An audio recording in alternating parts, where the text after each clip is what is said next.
Chip and his crew, obviously, great luck at the College World Series, and Fred Harvey and his crew, great luck at Nationals. Pretty cool that both of them are having such great success. All right, let's do this. Question: I think we all want to know about all the spring transition you've done, but also what you're doing in camp ahead. I mean, do you want to start somewhere, or I mean, what's on your mind? so well, I mean, how would it's a you? pretty open-ended question, Bruce, to start off a press conference. Yeah, I mean, it's obviously it's college basketball. There's a lot of moving parts. In an off season now. When you talk about transfer portal, NIL, the house settlement, scheduling. It's a lot of moving parts, and it makes for a pretty eventful few months. But you work yourself through it, and you're trying to do the best job to set your next team up for success. And so yeah, you're all in, fully engaged. From basically you know, April through May, into June, and then hopefully by that point you've kind of got a little more certainty on how things are going to look, and you're ready to operate accordingly. To that point, you must like the way you compose the roster and how it looks right now. Yeah, no, I feel good. I feel good about where we're at. Obviously our staff did a great job, putting together a really good recruiting class. I think it's going to allow us to be competitive and play at the level we aspire to play at, which is obviously at a championship level.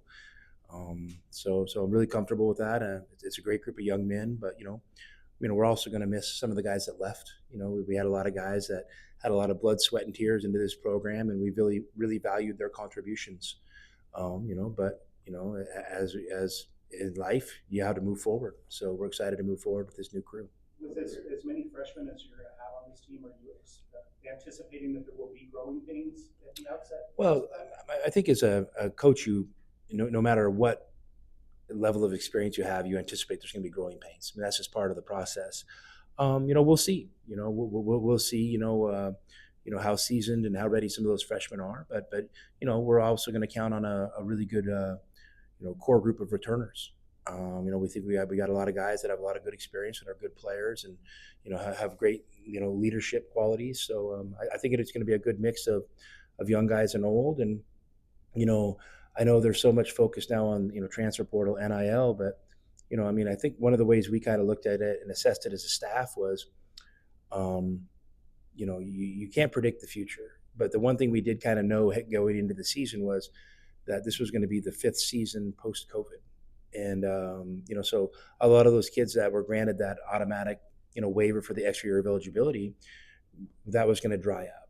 So at some point, you got to recruit some younger players. And so we kind of put the two things together, and obviously we had some younger players we really liked and felt like we were doing well enough recruiting wise that it was the right path for us to take. With all the even so, did you anticipate that the buzz about the transfer portal NIL kind of blowing up the way it did nationally? And did you? I mean, go in there, or did you think you had enough? well, I think you look down, you look down every avenue, whether it's transfer, international, high school, and you figure out where you feel like you can get the best player, for your team. But did I anticipate this basically the market going as crazy as it did? I mean, obviously I didn't. And I don't know.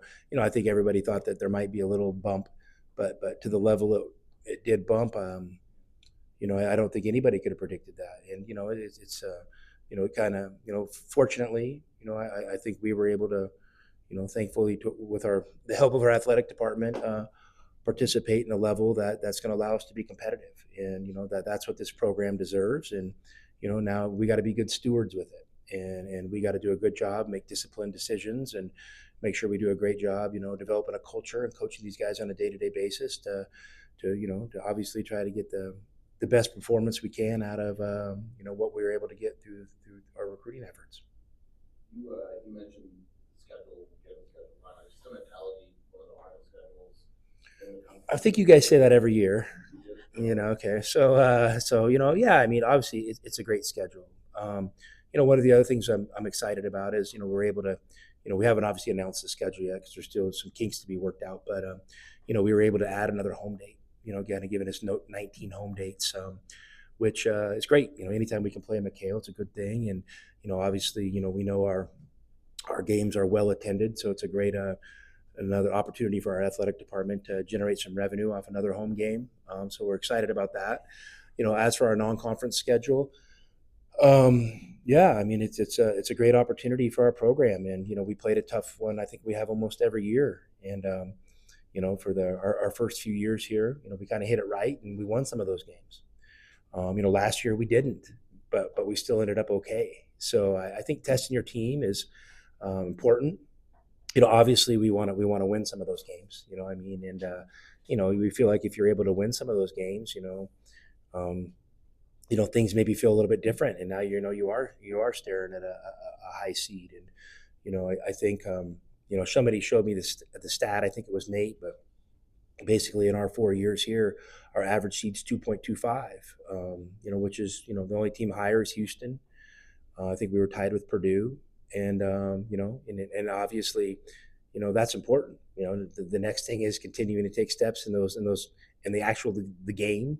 And, you don't advance in a tournament on a seed, you advance in a tournament by winning games. And so, I mean, that's obviously a focus down the line for us is continuing to get high seeds and then, punching our way through. And we feel like we've got the right formula.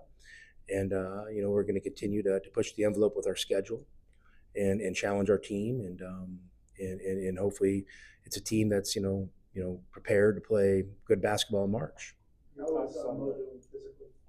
Mo's good. Mo's pretty much involved in everything. I think he's been fully cleared, but it's still early June. So, we're probably, taking our time and ramping him up slowly. I mean, obviously don't play a game for a few months. So we want him, for the long haul because he's an important player. Sure. When you have a big man like that with a lower body injury and all that, do you have to take a different approach because of the possibility of re-injury? Well, I mean, I don't know. I mean, what's the possibility? Do you know? It seems like the big guys tend to. Well, I mean, listen, we have a great training staff. We got great doctors, and they were able to get Mo with one of the best surgeons in the world. And, so listen, if you've ever been in a room with people that are a lot smarter than you at something, this would be a case where these guys are a lot smarter than I am with how to handle Mo and his recovery. And I think they're doing a great job. And when they talk, I listen and execute. I mean, that's honestly as simple as it is. So I think they're doing a great job with how they're approaching it. So going back to Lithuania though this summer, he's here the whole time. I mean, I'm sure he'll go back for a little vacation. You got to see his families. No. No national team. So, Coach, what? Oh, go ahead. What are your expectations for Dwayne Harris? Be a really good player. I mean, Dwayne's really talented. I think he's maybe been forgotten about. Which is crazy to say. Dwayne, had maybe a injury similar to kind of what Mo had, and basically it cost him his senior year in high school. And Dwayne is talented enough and was playing on a big enough stage. If he went and played well, I mean, it wasn't out of the realm of possibility for him to be a McDonald's All-American. But he didn't play, so people obviously have kind of maybe forgot about him a little bit. So I'm excited to see his contributions. I mean, Dwayne is, he's got great size, he's got great strength. I think he has really good potential physicality wise. He's got a good skill level. So, I mean, there's nothing that tells me that he's going to be a long-term development project. I mean, I think he's going to be, pretty ready from day one. Is he here and is he fully cleared at this point? Or? Yes and yes. So, Coach, what lesson from last season are you carrying into this upcoming season? I think you take away, obviously everyone wants to go negative first, but I think the first thing I take is positive, that you can get knocked down and get back up and still have a good season and give your team a chance to advance in the tournament. And obviously we got knocked down early, and our guys and our staff showed a great character, great resilience. Kind of the ability to adapt on the fly. And I think those things are really valuable. So for me, that's a lesson. You're okay. You don't need to just totally panic and think that, failure is inevitable. I mean, you can always work your way out of it. So to me, that was a lesson I learned on the positive side. do you anticipate anything, the difficulty with international players getting in during the climate? I mean, I don't know. Obviously, it's a crazy time. I mean, you turn on the news, and obviously we got some work to do in that area. So we're paying close attention, and we're gonna make sure we're in contact with the right people to give a couple of these guys we have coming over a chance. You touched on it a little bit earlier, but what are the initial thoughts on the NCAA zone? Um, you know, hmm. I'm going to be honest with you. I don't form hard opinions on this stuff.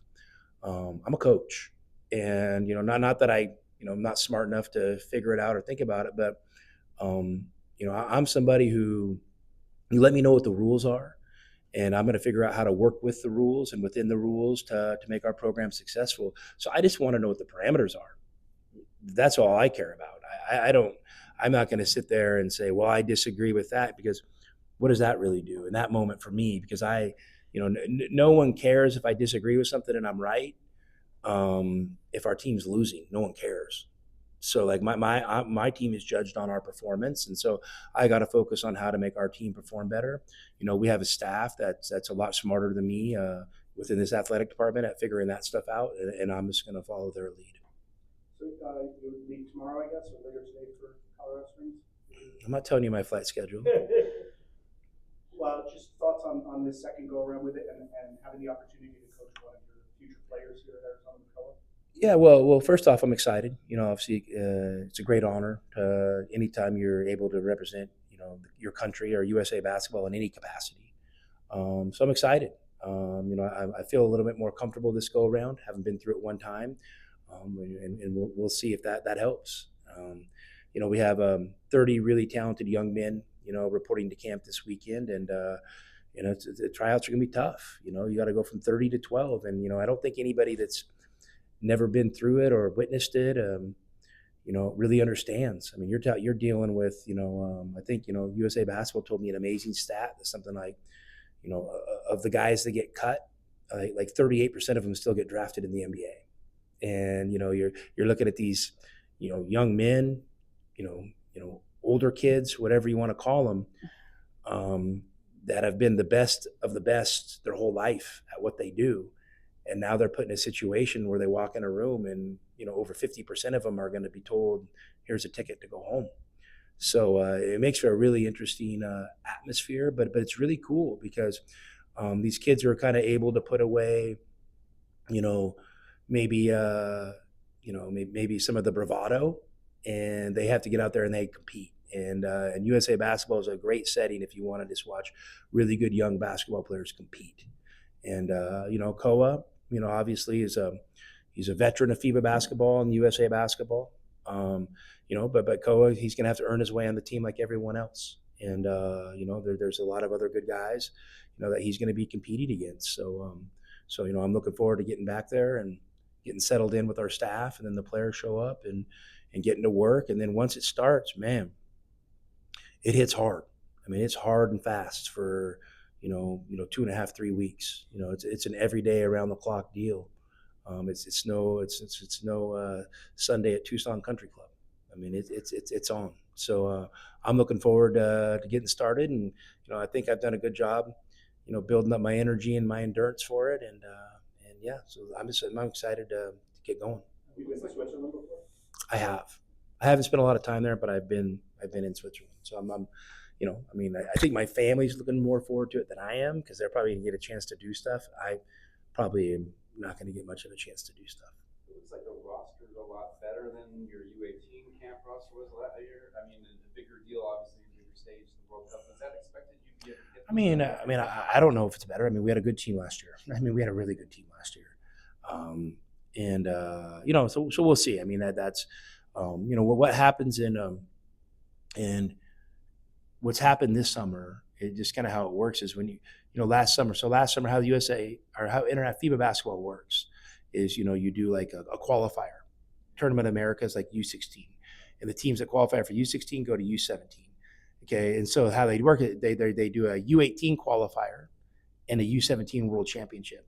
So last year, a lot of the kids on the U17, FIBA World Championship team, that Koa played on, we're also eligible to play 18s, but they just don't play on two teams. So now when you go to 19s, you kind of combine the 18s and the 17s from last year. That's why maybe the roster, some of the invites look a little different. What can you tell us about your assistant coach?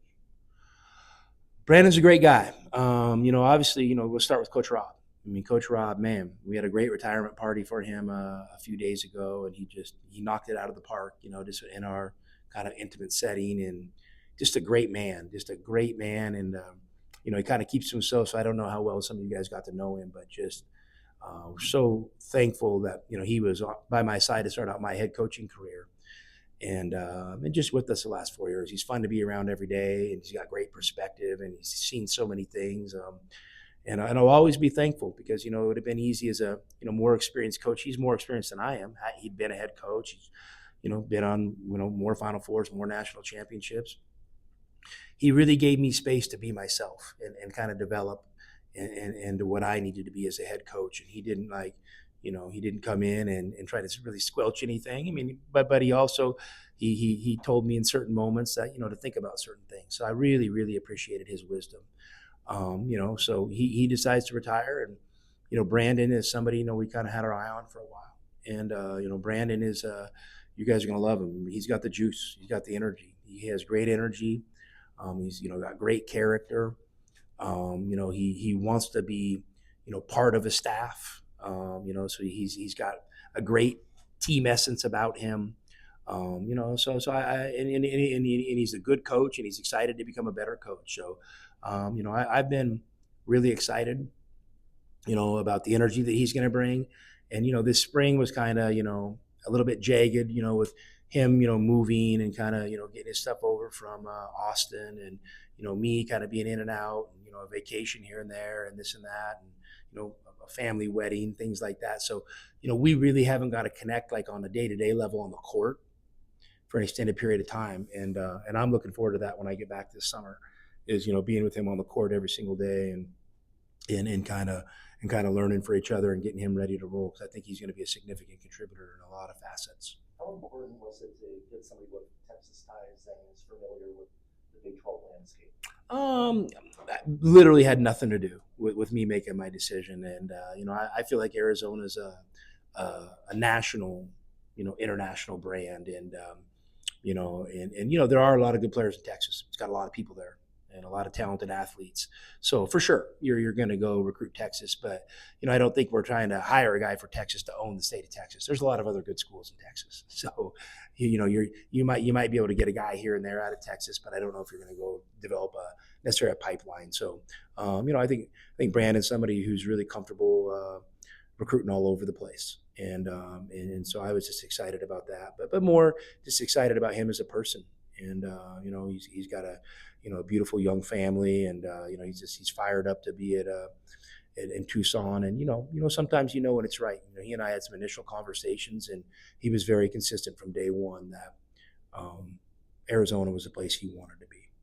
What are, Follow up on Steve's question earlier about the international guys with Mabil specifically. With that Sudan situation, he indicated he was confident that the negotiations were going well or whatever. But is that any? I mean, I don't know if you plugged into What negotiations? with Sudan and the U.S. and they were gonna. I mean, listen, I don't know, but he's already over here on a student visa. So usually you can just transfer that I-20 into another institutions, unless it's changed. But to me, he's not even a name that we've really brought up in this process. Time for a couple more. so what are your expectations for the team this season?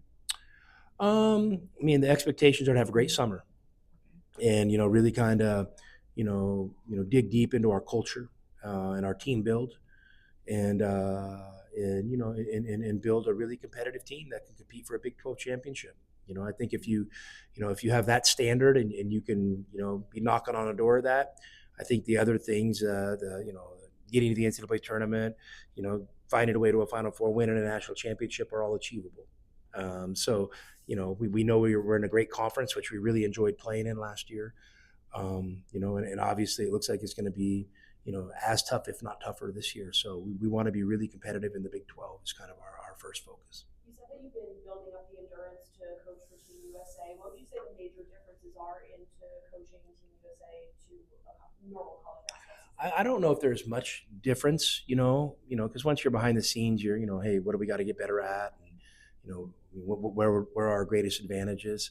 I just think when I say build up my endurance, you know, it probably takes a little bit more than people realize to run a practice. And if you're doing 2 practices a day and planning and, and then digesting and planning and digesting and then out on the court, it's a lot. And it takes a lot of energy to engage with the guys and make sure that, we're sharp. So when you do that over a 2-week period, and then there's this thing called game stress. At some point you're going to be down 9-2, or at some point somebody's going to go on an 8-0 run. And you know what you're usually not, as a NCAA coach, used to feeling in the summer? Game stress.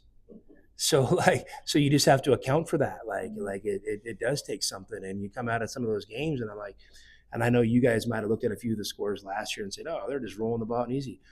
And I didn't feel like that. I remember looking back to the bench to Grant and Micah and being like, what are we up? How much time's left? We got to finish this thing off. So, yeah, I just think that's just the curse of coaching is just making sure my energy is in a good place, and my energy and enthusiasm are in a great place, for all things in my life, Arizona, my family, USA basketball. So I'm in a good way.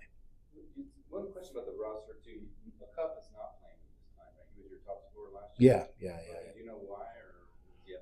I mean, he just told me he wanted to go get ready for the college season. I mean, Darius is a good player and he's a great young man, and I'm wishing him nothing but the best.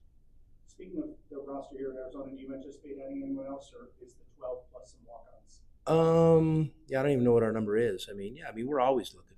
We're always looking to add a piece here and there. So, I think we're, down the line with, a thing or two. So, yeah, I think we'll be in good shape. Well, do you think those 3 walk-ons will come back for sure? And yeah, with this new the house settlement the way it worked out, you could take more. You have 12 plus 3. Yeah, I mean, I don't know if you could take more. You can retain walk-ons you already had, which is the right thing to do. I mean, I looked at that from day one. I'm like, you're literally going to tell a kid like that's 17, 18 years old that they can't be on a team because of I don't know, like a federal settlement? Like, that made no sense to me. So thank goodness, the judge was tough and she figured that out, because I know a lot of people just wanted to throw that in to get done, but she really stuck to it. And I think that's, to me, that was showed that she has great character and compassion for young people. So I'm excited that those guys get grandfathered in. Your thoughts on Ben's performance last night? We can keep going. I can keep going. I got you guys got time. I got time. I got nothing going today. Huh? Sonoran dogs? Really? You don't like Sonoran dogs? Don't stop the press conference because He's a New Mexico guy. He's got a good. Wow, we might. I'm just gonna have to think differently here. So let's get back to that question. You knocked me off my thought here. Ben's performance last night. It was awesome. I mean, Ben and TJ they're doing Arizona proud, and we obviously know how good of players those guys are and how important they were to this place, and be able to flip on the TV, and I had a few things going on, so I was kind of in and out. But I remember I flipped it on one time, and they talked about the dominant performances and the game changers in the game were TJ McConnell and Ben Mather, and I'm like, yeah, let's go. And I think it's awesome. I mean, I'm so proud of those guys for the way they represent our program, and Arizona basketball is in a good place, and you know what, we're also hungry to fight for more. So I'm excited where we're at. I'm proud of the way those guys are represented us on the biggest stage in the world, and I'm not surprised, because those guys are great competitors and they're great players. As of right now, it looks like Carter is probably going to be a lottery pick in the upcoming draft. Just your thoughts on what he was able to do at Arizona and how he's developed. I mean, Carter's a great young man. Obviously we were fortunate to have him in our program. He represented himself, well, in all areas. Carter's simple, and Carter's a 100th percentile character, and he's 100th percentile talent. And to me, when you have that, it's hard to bet against him. I think Carter's going to be tremendously successful. Obviously, his best days in basketball are ahead of him. he had a real impact on us here. And I'm a big believer that he's going to be a really good NBA player, and all the accolades and attention he's getting is well deserved. And I'm excited to see what he can do in the coming years in the NBA. The one non-portal, or the one portal addition you've done to this point, Evan Nelson, what made him a fit here? What you were looking We knew we needed with Conrad Martinez is a really good basketball player, and I love that guy. But Conrad deserves to be a starting player, somewhere. He works so hard and he's so motivated and tough. That just obviously I didn't think that was going to be able to happen here, especially next year. So we had a great meeting, and he decided to move on, and we knew we needed more help, in the backcourt. Obviously we knew we had a good idea Braden was coming, and I think there's no doubt in my mind Braden is a point guard and can do a lot of point guard things. But we also wanted a little bit more experience. So Evan was available, and our staff brought him to me, and it doesn't take you long. You talk to Evan, one time, and you see his character, you see his seriousness, and the thing that I really saw was just his Tucson roots are real, and his love for Arizona basketball is real. And to me, when you have a good player that has that, you got to pay attention to it.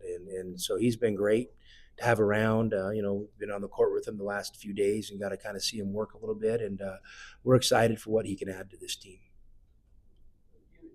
One following up on Carter, I think some of us knew what you were doing and thinking early, especially early in the season. But all this talk now about Bryant's usage rate at Arizona was so low, or whatever, and now he's blowing up or whatever. Does that surprise you, or what do you make of that? I mean, no. I mean, listen. I mean, these guys these evaluators are they're in the business of kind of projecting what the future could look like. And when you look at Carter, it's not hard to see that the future is bright. And I mean, Carter, came here, and whether he had some initial struggles, whether that's me, whether that's him, who cares? That's part of the process. Carter got a lot better throughout the course of the year, and as he improved, we improved as a team. I mean, I don't think there was any secrets about that. And Carter was a guy who came. He had high character and was willing to play whatever role we needed him. And I know at the end of the year, people start looking at usage rate and minutes and things like that, and that's really easy to do when you're just looking through a microscope. But there's this macro part of coaching where you have to put a team together, and you're not going to win with 5 guys. And we had other good players too, and other guys got opportunities. So that's just kind of how the seasons go sometimes. So I'm not surprised at all. Carter's his standing at the NBA draft where it's at. I mean, it makes a lot of sense. So was this spring at all surprising in the sense that he kind of blew up and decided to leave, that JB came back, and I'm guessing you figured JB probably would come back and he'd sign some rev share or whatever. I mean, Carter signed a rev share too. I mean, there's no surprises. I mean, we worked our way, through conversations with the guys, and all the guys were great communicating with us, and they all had the opportunity to explore, what was best for them and their future, and if they decided to come back, obviously we welcomed them. If they decided to move on, we were okay with it. I mean, listen, I'm okay with Henry. I mean, I'm happy for him. I'm happy for KJ. I'm happy for Carter. Those are good guys, and those guys, just because maybe they're not coming back here, for another year, I'm not going to hold it against them. I'm thankful for the time I had with them, and things have changed a little bit, and we'll see how they continue to look 2 or 3 years. None of us know what it's going to look like 2 or 3 years from now, so we'll see what it looks like. But I'm happy for each of those guys individually, and I'm happy where our program's at right now.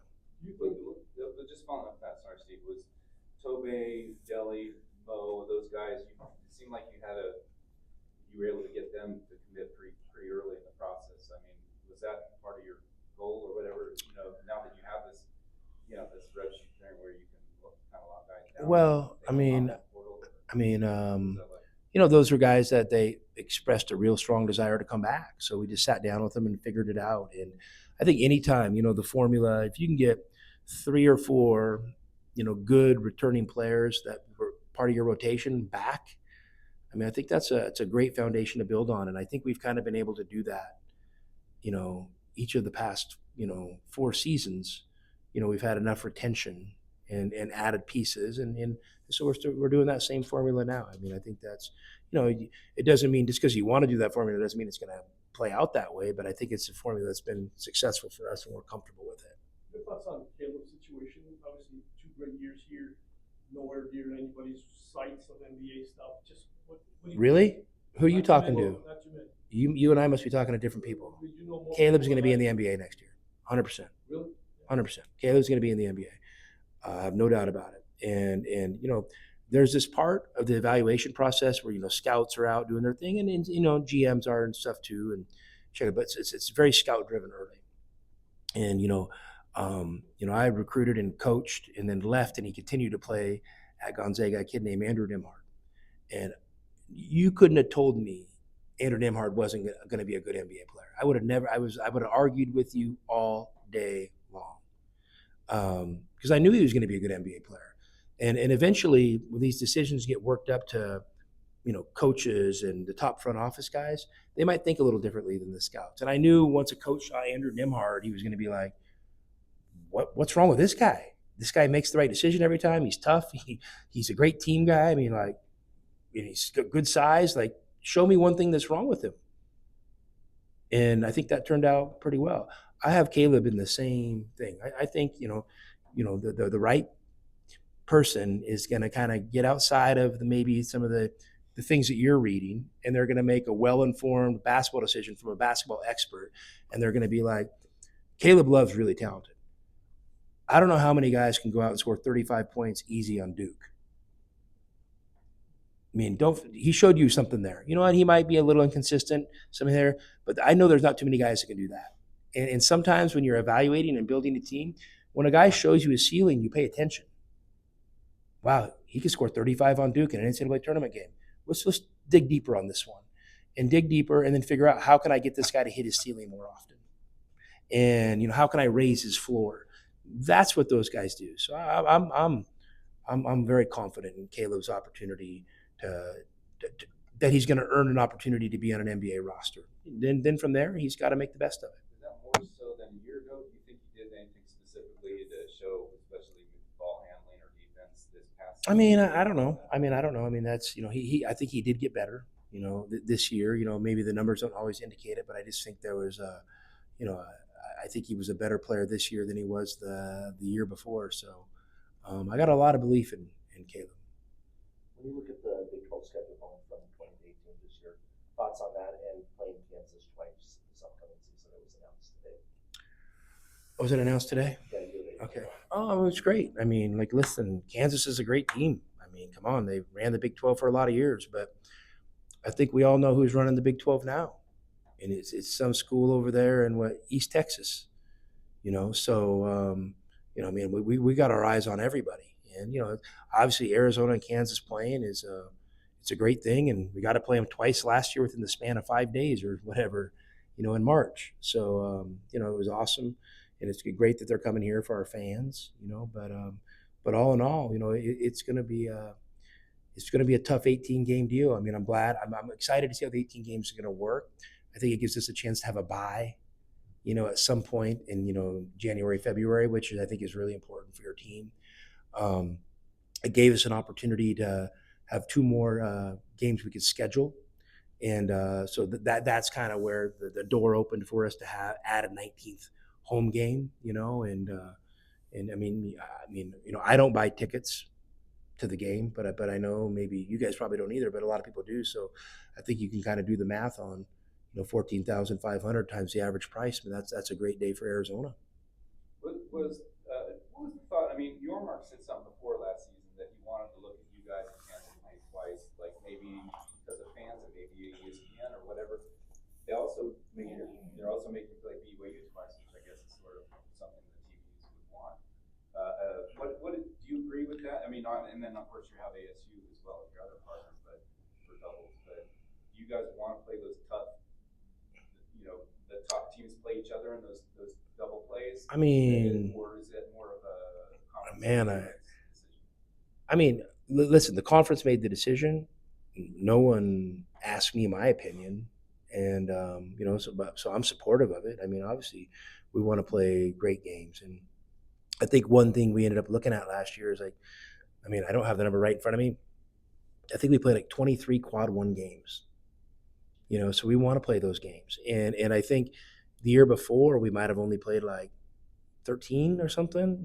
So something like that. I mean, there's something deal. So we want to play in those tough games, and the conference office and Brett, in charge of it, are going to be aggressive, doing everything they can to put Big 12 basketball in the best position it can be in going forward. And so I'm sure, there's talks behind the scenes about, getting certain teams to play each other. And, I don't know what formula they use to pick Kansas and BYU. I don't know if it was just an arbitrary, hey, let's do this because it'd be good for the conference, or if there was some sort of number formula, because they work off stuff. They work off kind of average net rating, and there's a preseason coaches ranking you have to do and things like that. So. Right. I was just wondering, if you guys as coaches said, okay, if you've got your geographic rival, you got to play SU, so you got two left to double. Is there a general thought you want to play as tough as you can, or maybe What's funny in a second division team? when you look at it, like that, and you're like, man, our schedule's so much tougher than everybody else's. Then when you take a step back and you look at like, well, who does Texas Tech play twice? You're like, oh, that's pretty tough. They play Houston twice and maybe somebody. It's like, I just think, to me, like, every scenario you look at, it seems pretty difficult to me. I don't think there's this is what I know. There's no lightweights in any of this stuff, and especially now with the transfer portal and Big 12 teams having access to NIL. I mean, those teams went out and reloaded and loaded up. So I mean, there's going to be. I mean, it's going to be interesting to see how it shakes out. And I don't think you're going to be able to convince me today that some team's going to be terrible, because they might end up being really good. One guy I didn't think you talked about that we heard was CD Gouye. Sorry. And what do you think can you tell me about him a little bit? And is he a guy that can help you, basically, or do you think he's more developmental? Well, I mean, maybe both. I mean, I don't think it's impossible to be both those things. I mean, he's a really talented young player. I'm sure physically there's some development needs to happen, and maybe even some skills have to be developed too. But I think we're starting from a really good spot. He's got great length. He's a left-handed guy, which is always interesting for a post player. And he moves well. He protects the rim well. I mean, he's shown the ability maybe to be able to switch on some ball screens. So he has a lot of really interesting things you want to look at. And so we're excited. We think he really adds another dimension of talent to the program and depth. And I'm excited for him to get over here and get to work and kind of see. Once he gets over here, we get our hands on him. We'll figure out. Have a better idea what the transition looks like for him. 2 years ago, when you played against USC, you kind of tangentially saw the media attention around Bronny. Now you're going to have Bryce coming in here. Was there any hesitancy of the outside noise of having the player of a famous NBA athlete? I mean, no. I don't think that's fair to Bryce. I mean, Bryce obviously has a great family. And sometimes I think it's unfair to a kid like Bryce that people are kind of making decisions on his future, not his family's future, on Bryce's future, based on who his parents are. I mean, I think Bryce deserves to run his own race. I hope the people of Tucson, the students and people around the University of Arizona and the media all respect that. He's a 17-year-old kid who who's got really good potential, but he's 17 and he's just moved away from home and he's running his own race. Let's give him some space and let him kind of develop into his own man. And we treat Bryce just like we treat every other guy. He shows up every day with a smile on his face. He's got a little bit of a wrist issue right now that's holding him back for a little bit, but I think he'll be on the court shortly. So that's my hope for him. My hope for him is everyone gives him space and kind of lets him just develop in his own version of Bryce James. And I think from what I've seen, that's there's a lot of potential there, and there's a great young man. He is a great young man. So let's let that come out, and let's not overwhelm him with stuff that really he has no control over. So who's here now, and you expect guys to all be here by the time you get back from Switzerland? That would be the hope. That would be the hope. Is when I get back, is that basically we have the whole team here for a good segment of the summer, and we're kind of pushing a lot of our summer staff back maybe a little bit later. Traditionally, we'll be pretty much heading into August. We're done, and give our guys a good break. We're kind of maybe going to do, some of our break a little bit earlier this summer. So when I get back, we can really get to it for a good period of time. So how many guys are here now? Oh man, Bruce, you're asking me numbers. A lot of guys. Obviously Koa's here, Bryce is here, Braden's here. I